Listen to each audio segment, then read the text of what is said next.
हे देवर बबुआ लोग, आज होली, आज बड़ा मिजाज में आई। गुड मॉर्निंग बोला लोग और कुछ उल्टा सीधा ना ही कहब।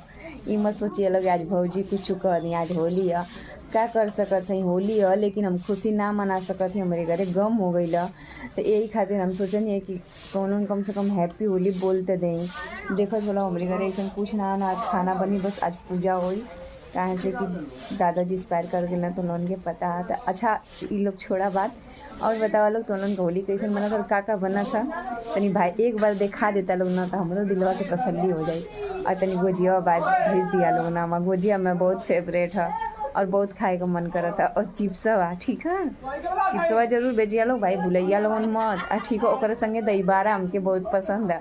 आज जेकर जेकर घरे दही बारा बनल बता दिया लोग भाई, काल का दिन आ जाए। ठीक है, बाय बाय।